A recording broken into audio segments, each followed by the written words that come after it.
Dear lovely students, welcome back to the channel. In this video हमने exercise 1.3 तक cover कर चुके हैं. इस वीडियो में मैं 1.4 में कौन सा कॉन्सेप्ट आपका यूज होगा एंड 1.5 के लिए कौन सा कॉन्सेप्ट यूज होगा उसको डिस्कस करेंगे. कुछ एग्जांपल्स भी देखेंगे और rationalisation and law of exponents के कॉन्सेप्ट को समझेंगे कि किसी भी नंबर को रैशनलाइज कैसे करते हैं. अगर रूट्स में नंबर दे रखे हैं, डिनोमिनेटर में दे रखे हैं, तो हम उसको रैशनलाइज कैसे करते हैं. आइडेंटिटीज कौन सी यूज होती हैं एंड लॉज ऑफ एक्सपोनेंट्स को देखेंगे. ओके, ठीक है. तो फर्स्ट कॉन्सेप्ट को देखते हैं कि कौन कौन सी हम अगर कोई नंबर है हमारे पास तो हम उसको इर्रेशनल कैसे बोलेंगे. फर्स्ट क्वेश्चन हमारे पास ये है. ठीक है, इसमें आप क्या देखेंगे कि आप आइडेंटिटीज को देखेंगे. आइडेंटिटीज मीन्स अगर जैसे हमारे पास नंबर हम A square plus B square simple numbers में, रियल नंबर्स में करते थे. ठीक है, अब अगर रूट्स में आ रहा है रूट ऑफ ए बी, तो रूट ऑफ ए बी क्या है, रूट में 2 नंबर्स हमें दे रखे हैं. तो अगर हम रूट्स में जो नंबर्स है उनको अलग अलग मल्टीप्लाई कर दें तो भी वही नंबर आएगा. ठीक है, तो भी वही रिजल्ट आएगा. तो दीज आर दी आइडेंटिटीज. अगर हमारे पास ये 2 नंबर्स हैं ए बी, ए सिंगल है, तो हम इसको इस टाइप से भी लिख सकते हैं, कॉमन रूट बना के भी लिख सकते हैं. ठीक है, सिंपल आप इसको पूरी को एक टर्म यूज करेंगे, ए प्लस बी सिमिलरली ए माइनस बी. तो जब अब तक आप जो भी आइडेंटिटीज को पढ़ते हुए आए थे, ए प्लस बी ए माइनस बी. ठीक है, तो ये देखिए ए माइनस बी कैसे आ गया, रूट ऑफ ए को होल स्क्वायर किया माइनस रूट ऑफ बी का होल स्क्वायर किया. तो अगर हम ए रूट के नंबर्स को स्क्वायर करेंगे तो क्या होगा, वही टर्म बन जाती है. मीन्स रूट ए इंटू रूट ए क्या है, इट्स ए. ओके, तो यहां से हो गया ए, यहां से हो गया b, it's a minus b. समझ आ गई. ऐसे ही आप इसको जरूरी नहीं है कि आप उसको लर्न ही कीजिए.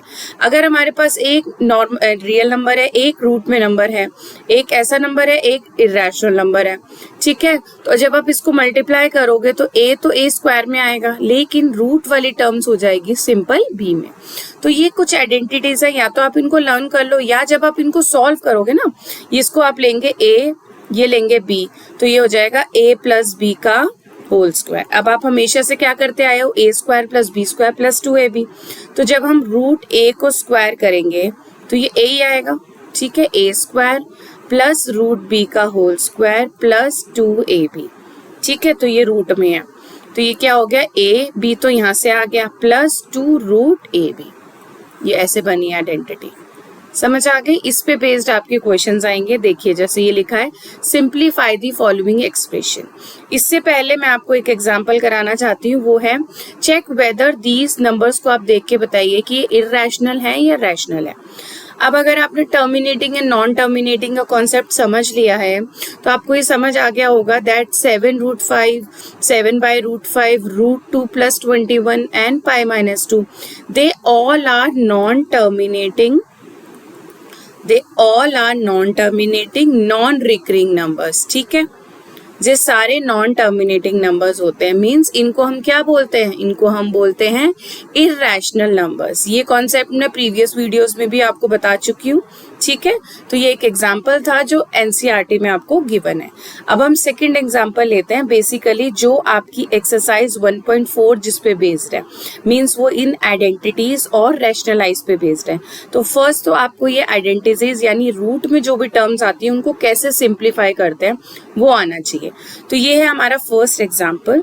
ठीक है, इस एग्जांपल को हम सॉल्व करते हैं.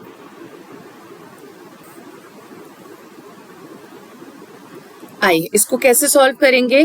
ये मल्टीप्लाई होगा, ये आप इसको a और इसको b और ये a प्लस b ऐसे ट्रीट कीजिए. ठीक है, सो 5 मल्टीप्लाई बाई 2, 5 2 सा 10 plus 5 root 5 plus 2 root 7. Simply हमने क्या करना है, ब्रैकेट को ओपन करना है. ठीक है, प्लस रूट 7 और रूट 5, जब दोनों रूट्स में टर्म मल्टीप्लाई होंगी तो हम कैसे लिख सकते हैं, 7 5 35, हम ऐसे भी लिख सकते हैं. ये देखिए जैसे रूट में अगर 2 टर्म्स हैं तो आप दोनों को मल्टीप्लाई करके लिख सकते हो. ठीक है, ये 35 आ गया.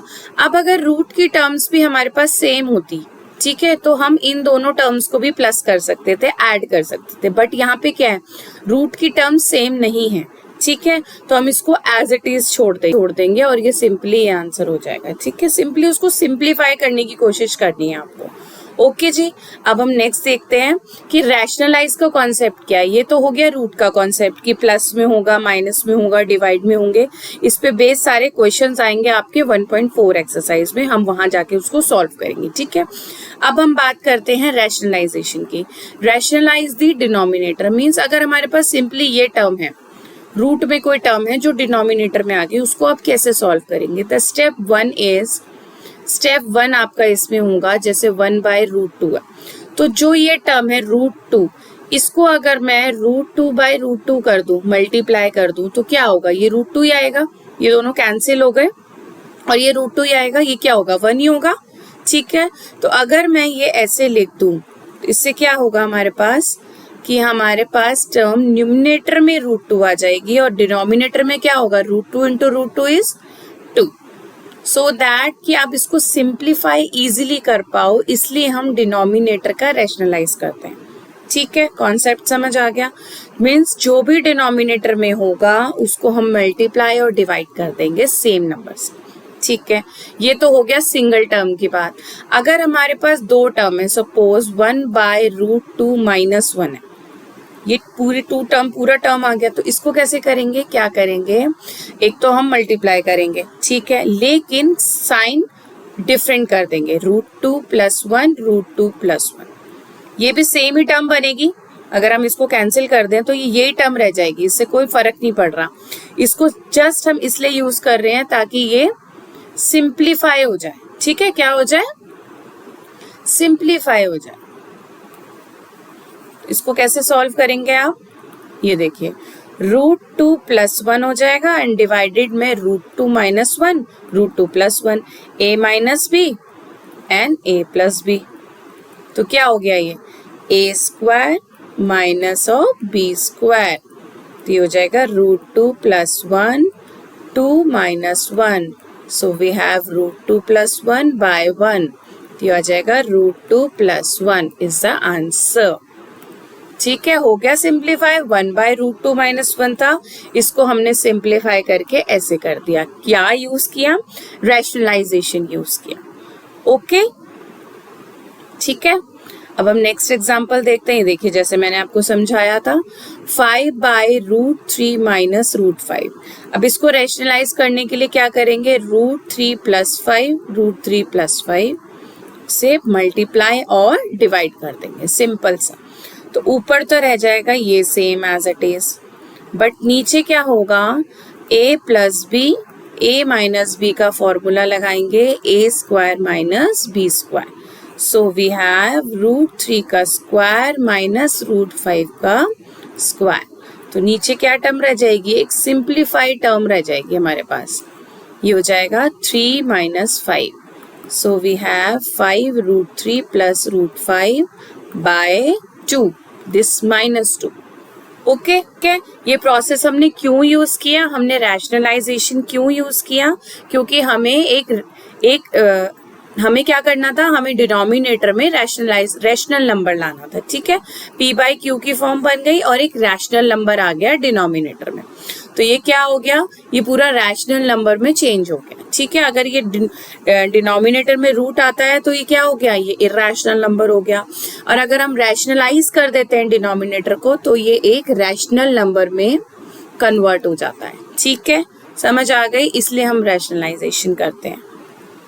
नेक्स्ट कॉन्सेप्ट आपका एक्सरसाइज 1.5 इस पे पूरी बेस्ड है।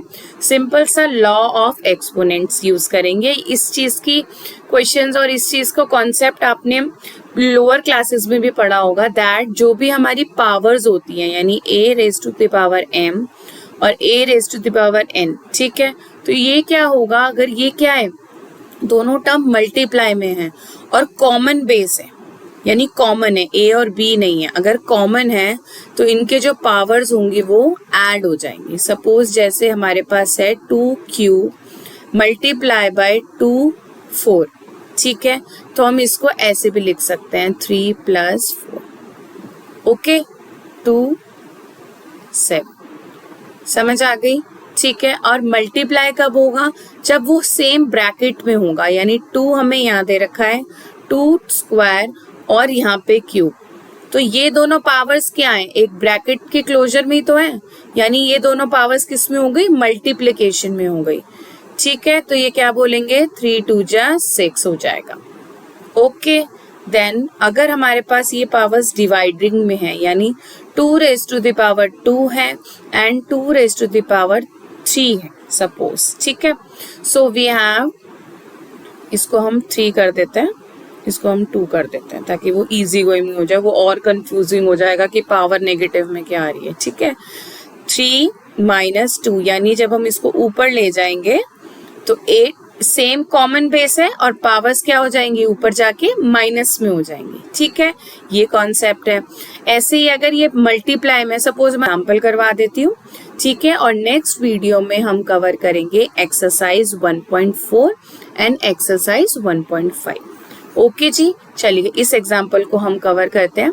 तो फर्स्ट में क्या होगा, कॉमन बेस है 17 और ऊपर हो जाएगा 2 + 5। ठीक है, so we have 17 power of 7।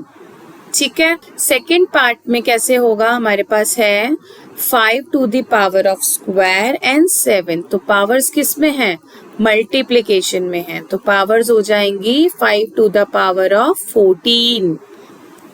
Now in the third part जब हम डिवाइड कर रहे हैं तो मैंने क्या बताया था कि वो माइनस हो जाता है, तो 23 बेस हो गया क्योंकि वो कॉमन है, तो 10 - 7 इज द पावर हो जाएगी, तो 23 की पावर हो जाएगी 3 क्यूब।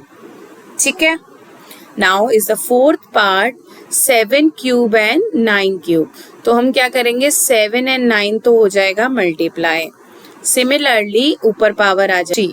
ठीक है, कॉमन पावर है ना, सेम पावर है तो वो सेम रहेगी, तो 7 9 जा 63 ऑफ पावर 3। ठीक है, नो एक्सरसाइज नेक्स्ट वीडियो में सॉल्व करेंगे। ओके, 2 कॉन्सेप्ट्स को हमने पढ़ लिया, रैशनलाइजेशन क्यों करते हैं, रूट्स में मल्टीप्लिकेशन कैसे करते हैं एंड डिवाइड कैसे करते हैं, और एक्सपोनेंट्स में अगर वैल्यूज हैं तो उसको कैसे सॉल्व करते हैं। ठीक है जी, थैंक्स फॉर वॉचिंग स्टूडेंट्स।